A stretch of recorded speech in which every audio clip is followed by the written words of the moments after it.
बारिश में ससुराल की तड़केदार रसोई। सुबह सुबह शेफाली रसोई में आती है। अच्छा किया जो मैंने रात को ही रसोई साफ सुथरा करके रख लिया था। फटाफट से चाय चढ़ा देती हूँ, साथ में प्लेन पराठे लगा दूंगी। शेफाली फ्रिज खोलकर दूध निकालती और चाय चढ़ाकर आटा गूंथने लगी। तभी रसोई की खिड़की से बारिश का पानी झटास मार के अंदर आता है। अब की बार बरसातें कुछ ज्यादा ही जल्दी लग गई। तभी शशिकला पन्नी में दही, पनीर, बेसन का पैकेट वगैरह लेकर रसोई में आती है। बारिश आती नहीं कि रोड पर कीचड़ मच जाता है। शेफाली बहू, ये ले आलू, गोभी, पनीर, शिमला मिर्च डालकर मस्त चटपटी मिक्स वेज बना ले और बड़ी डालकर तड़के दाल, कढ़ी और छौंक वाले चावल बना ले सबके लिए। सास के तड़के वाले खाने की फरमाइश सुनकर शेफाली का मुंह बन गया। पर माँ जी, मैं तो नाश्ते की तैयारी कर रही हूँ। इतना सारा खाना एक्स्ट्रा बनाऊंगी तो चाय पराठे बच जाएंगे। रात की आलू गोभी की सब्जी भी रखी हुई थी, वो भी गर्म कर दिया है। अभी आप सब लोग ये सब खाकर खत्म कर लीजिए। बहू, इतने अच्छे बारिश के मौसम में बासी खाना कौन खाता है? बारिश में तो तड़केदार रसोई जचती है। अब जल्दी से खाना बना ले। जी मम्मी जी। शेफाली गुस्से में पटक पटक कर आटा मारती है, जैसे कि मैं तो हलवाई लग रही हूँ। भंडारा बंटवाने जितना खाना बनाने को बताकर चली गई। ये बारिश की तड़केदार रसोई सबसे बड़ी झंझटबाजी लगती है मुझे। गुस्से में लाल पीली होकर शेफाली पकौड़ी लगाने के लिए बेसन का बैटर घोलती और सब्जियां काटकर हरी मिर्च पर मिक्स वेज छौंकती है। तभी खाने की मेज से कांता चिल्लाई, बता बहू, मिक्स वेज में हरी मिर्च ज्यादा काट कर डालना, तभी तीखापन आएगा सब्जी में। कल की तरह खाने में मिर्च मसाले कम मत कर देना। जी जी दादी जी, एकदम भरकर मिर्च डालूंगी। हे भगवान, कितना भी तीखा खाना बना लो, इनको फीका ही लगता है। आज इतनी भर भर के मिर्च काट कर डालूंगी कि कान से धुआं निकल जाएगा। शेफाली किलस कर खूब सारी हरी तीखी मोटी मिर्च काट कर मिक्स वेज में ऊपर से डाल देती है और वही मिक्सर में भर भर कर सूखी साबुत मिर्च मसाले पीस लेती है। मसाले की छांक रसोई से बाहर तक फैलती है।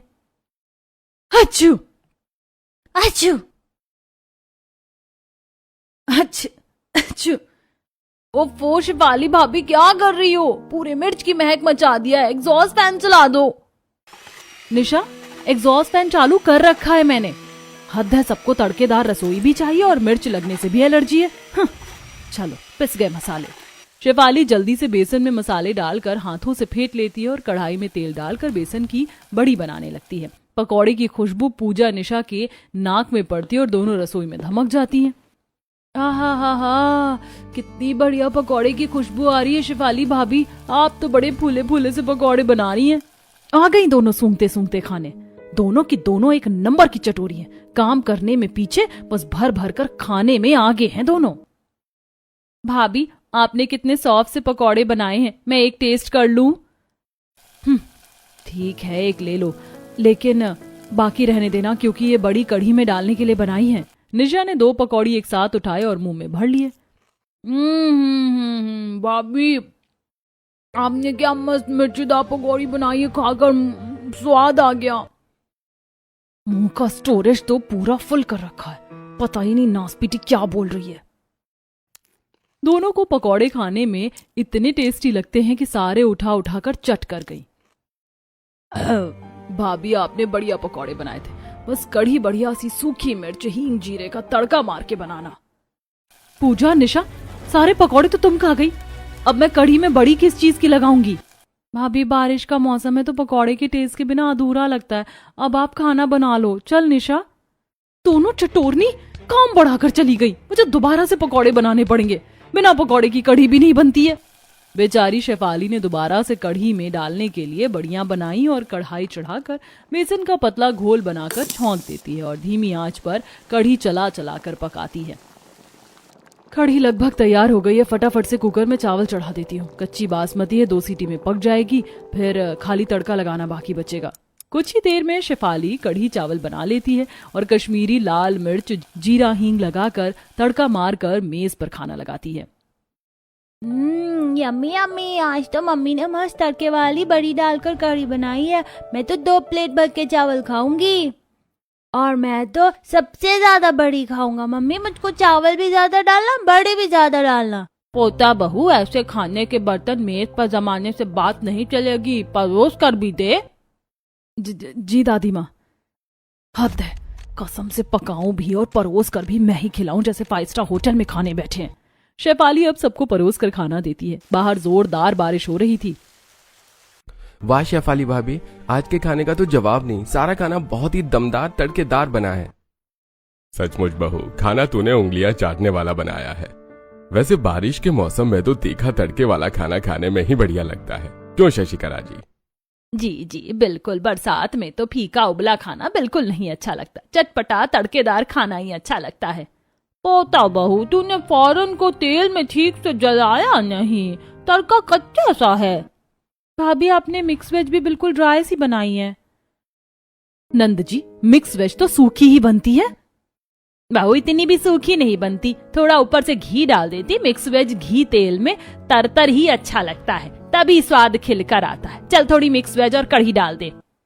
जी मम्मी जी, खाने में कमी भी निकालनी है और मुंह भर भर कर खाना भी है। मेरा तो पेट हाउसफुल भर गया, मैं तो चला भाई खाना पचाने। मैं तो चली कुर्सी डालकर बाहर बारिश की ठंडी ठंडी हवा खाने। खाने के बाद सब आराम करने चले जाते हैं और शेफाली सारे जूठे बर्तन इकट्ठे करके रसोई में ले आती है, जहां खिड़की से बारिश का पानी स्लैब पर आ चुका था और पूरा किचन कीचड़ से भरा था। एक तो रसोई की खिड़की इतने नीचे है कि 4 बूंद बरसते किचन में बाढ़ लग जाती है। शेफाली पूरे बावर्ची खाने में वाइपर मारकर सुखाती है और फिर सिंक भरकर जूठे बर्तन धोती है। आज तो सुबह से रसोई में लगे लगे रेल सी बन गई। अब जाकर रसोई का काम खत्म हुआ, अब तसल्ली से बैठकर खाना खाऊंगी। बहू प्लेट में खाना डाल रही होती है, तभी पूजा 3-4 मैगी की पैकेट लेकर आती है। भाभी, आप जल्दी से मेरे और निशा के लिए चटपटी सूपी मैगी बना दो, मैगी खाते खाते मूवी देखेंगे, बढ़िया बारिश हो रही है। पर पूजा, भी 1 घंटे पहले ही तुमने कितना हेवी खाना खाया, अभी मैदे की चीज खाओगी तो बदहजमी हो जाएगी। भाभी, हमें सब हजम है, आप मैगी बना दो इससे पहले कि बारिश छूट जाए। पूजा, मैंने सुबह से नाश्ता तक नहीं किया, मैगी खानी है तो थोड़ा वेट करो, खाने के बाद बना दूंगी। भाभी, 2 मिनट तो लगेगा मैगी बनाने में, पहले आप बनाकर दे दो, उसके बाद खाना खा लेना। फटाफट से बनाकर कमरे में ले आना। ऑर्डर देकर ननद रसोई से चली जाती है। गुस्से में शेफाली गैस ऑन करके फ्राई पैन रखती है और पानी डालकर मैगी उबलने रखकर स्लैब पर सब्जी काटती है। सबके सब ऑर्डर तो ऐसे मुंह फाड़ कर देते हैं जैसे मैं इस घर की बहू नहीं बल्कि रोटी बनाने वाली लगा रखी है। थोड़ी देर में शेफाली मैगी बनाकर देने कमरे में आती है, जहां बेडशीट से खट्टी सी बास उठ रही थी। फर्श बिल्कुल चिपचिपा सा था। कितनी लजीज मैगी की खुशबू आ रही, चलो खाते हैं। निशा, पूजा, ये तुमने कमरे में कितनी गंदगी मचा रखी है। कम से कम बेडशीट चेंज करके फर्श पर पोछा लगा लो, कितना चिपचिप हो रहा है। भाभी, हमें बारिश के मौसम में खाली खाना खाना पसंद है, वैसे भी घर को सहेज कर रखना आपका काम है, आप बहू हैं इस घर की। निशा के दामन चलाने पर शेफाली को गुस्सा तो भर कर आता है, लेकिन वह चुपचाप कमरे की सफाई करती है। ऐसे ही 2-4 दिन गुजर जाते हैं। शुक्र है जो आज का मौसम साफ है, वरना बारिश में तड़केदार खाना बना बनाकर चीख मारकर मेरी तो नाक लाल हो जाती है और स्वाद ले लेकर ये लोग खाते हैं। आज डिनर में टमाटर की चटनी और रोटी बना देती हूँ। टमाटर पड़े पड़े बिल्कुल ढीले ढीले हो गए और खराब से भी हो रहे हैं। शेफाली चटनी बनाने के लिए टमाटर कट करने लगती है, तभी बाहर तगड़ा बारिश का मौसम हो जाता है और जमकर बारिश शुरू हो जाती है। कुछ देर में बारिश में गीला नितेश पनीर और चाप खरीद कर ले आता है। भाभी, ये लीजिए चाप और पनीर डालकर बढ़िया चटपटी ग्रेवी लगाकर सब्जी बना देना और साथ में मिस्सी रोटी बना देना। जी ठीक है देवर जी। और भाभी, सब्जी के ऊपर तीखी लाल मिर्च वाला तड़का जरूर डालना, उससे सब्जी में दम आ जाता है। जी अच्छा। बारिश में बाहर से आने के चलते नितेश के जूते में लगा कीचड़ पूरे किचन में छप जाता है, जिससे देख शेफाली की भौएं चढ़ जाती हैं। अभी पूरा फर्श रगड़ रगड़ कर चमकाया था मैंने और ये गंदगी करके चले गए। इसीलिए मुझे बारिश का मौसम बिल्कुल पसंद नहीं है। कितना भी रसोई सुखा लो, किचकिच मच जाता है। अब बहू फटाफट से पनीर को छोटे छोटे पीस में कट करके कढ़ाई में तेल लगाकर फ्राई करती है। तभी रसोई की सिलन भरी छत से बारिश का पानी कढ़ाई में टपक जाता है और गरम तेल की छींटें शेफाली के हाथ पर आ जाती हैं। माँ, मेरा हाथ। बारिश का मौसम लगने से पहले ही मैं इन लोगों को रसोई की छत ठीक करवाने के लिए बोली थी, लेकिन किसी के कान पर जूं भी नहीं रेंगा। बस भर भर कर खाना खिलवा दो। तभी सभी सदस्य खाने के लिए आवाज मारने लगते हैं। शेफाली बहू, शेफाली बहू, अभी तक तेरा डिनर नहीं बना?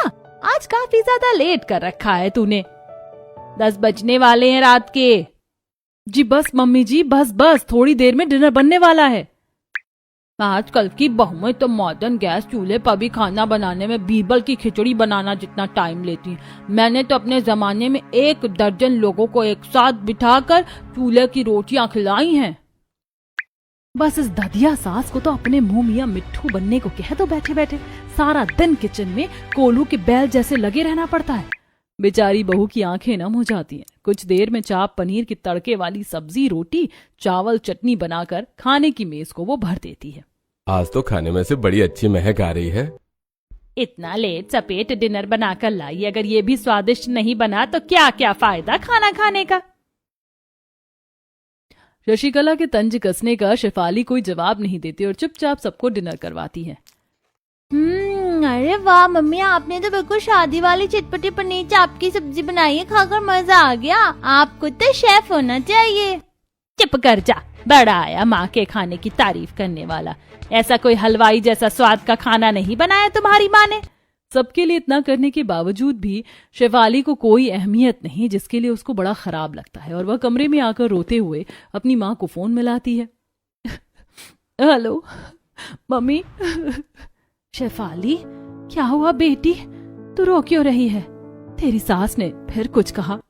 माँ, तुम तो जानती हो माँ जी और दादी जी का व्यवहार कितना खराब है। एक सुबह को उठकर पूरा दिन एक पैर पर नाश्ता, लंच, डिनर बनाने में ही निकल जाता है और आजकल तो केवल सब तड़के वाला खाना खाते हैं। इसके बाद भी किसी को मेरी कदर नहीं। इससे अच्छा मैं मायके में आकर जॉब करूंगी।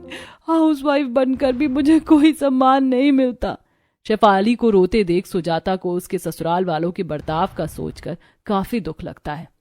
देख बेटी, शादी के बाद एक बहू का कर्तव्य अपने ससुराल वालों को अच्छा अच्छा बनाकर खिलाना, उनकी सेवा करना और घर परिवार को जोड़ कर रखना होता है। तू देखना, एक दिन तेरे ससुराल में तेरी कदर जरूर करेंगे। शेफाली बहू, ओ शेफाली बहू, कहाँ है? जल्दी आ। जी आई माँ जी। मैं तुम्हें बाद में करती हूँ माँ, मेरी सास बुला रही है। शेफाली जैसी रसोड़े में जाती है, दोनों नंद वहीं पर थी। माँ जी, आपने बुलाया? बहू, ये तूने रसोड़े का क्या नाश मार कर रखा है? पूरे गैस चूल्हे पर सब्जी की ग्रेवी गिर रखी है, स्लैब पर आटा फैला पड़ा और सिंक में बारात जितने बर्तन लगा रखे हैं। कितनी बार कहा है 2-4 बर्तन धो लिया कर हाथ के हाथ। माँ जी, मैं हाथ के हाथ बर्तन धो लेती हूँ, लेकिन आज सब्जी बनाते टाइम तेल पड़ गया था हाथ पर, तो फफोले पड़ गए हैं। पूजा, निशा, आज के लिए बर्तन तुम धो दोगी? नहीं नहीं भाभी, बर्तन धोने से मेरे हाथ ड्राई हो जाते हैं। पूजा, तुम जरा मेरे साथ बर्तन मांज दोगी? मैं फटाफट से खंगाल दूंगी। नो वेज भाभी, मैं तो खुद ही इतनी मुश्किल से नेल्स बढ़ाया, बर्तन धोने से टूट जाएंगे। और वैसे भी मेरी दोस्त शाहरुख का बर्थडे है, तो अभी थोड़ी देर में वो आने वाली है। हम रोड ट्रिप के लिए बारिश में बाहर जाएंगे। दोनों काम चोर नंदे किचन से रफू चक्कर हो जाती। आखिर में शेफाली रोते रोते खुद ही बर्तन धोती है। दोनों बस जीप चलाने में माहिर है। घर का एक दिन का टस से मस करने को बोल दो तो मौत हो जाती है बस। इसी तरह समय गुजरता है। वहीं हर 1-2 दिन पर बारिश के चलते शेफाली को सबके लिए तीनों टाइम भर भर कर तड़के वाला खाना बनाना पड़ता है। बाजार से सब्जी भी खुद खरीद कर लानी पड़ती थी, जिससे वो गुस्से गुस्से में सबको उबली दाल खिचड़ी बनाकर देती है, जिसे देख सबने मुंह भींच लिया। भाभी, घर में तेल मसाले खत्म हो गए हैं क्या, जो आपने ये फीकी सी दाल खिचड़ी बना दी? देवर जी, दाल वाली खिचड़ी भी तो खाना ही है। वैसे भी रोज रोज तो आप लोग तड़के वाला खाना ही खाते हैं। दादी जी, माँ जी और पापा जी के पेट में गैस और बदहजमी की शिकायत रहती है, इसीलिए मैंने खिचड़ी बना दिया। आसानी से पच भी जाएगा। अरे बहू, तू मेरे लिए मसाला लगाकर खाना बनाया कर, और तू गैस की चिंता मत कर, मैं चूरन खाकर ठीक कर लूंगा। अच्छा खाना किसी को हजम नहीं हो रहा है, बस डेली डेली तड़का लगा खाना खाते हैं और पूरे दिन विस्फोटक बम छोड़ते हैं सब। अरे अब दही की तरह यहाँ पर जमी क्या खड़ी है? खिचड़ी में खूब बढ़िया से तड़का लगा कर लिया तो खाएंगे। दादी सास के ऑर्डर दिखाने पर अब शेफाली गुस्से में लाल पीली होकर, दादी जी, तड़का लगाने के लिए तेल और मिर्च खत्म हो गया है, आज सबको ऐसे ही खाना पड़ेगा। सभी सदस्य मुंह सिकोड़ कर खाना खाते हैं। वहीं कुछ दिनों में पंडित जी नितेश के लिए एक लड़की की तस्वीर लेकर आते हैं। देखिए शशिकला बहन जी, लड़की खूब पढ़ी लिखी है और अभी किसी 7 स्टार होटल में शेफ की नौकरी कर रही है। तब तो लड़की खाना पीना भी खूब अच्छा बनाती होगी पंडित जी। आप तो जानते हैं पंडित जी, मेरा परिवार खाने के मामले में काफी शौकिया है। ये लड़की यदि मेरे परिवार में बहू बनकर आएगी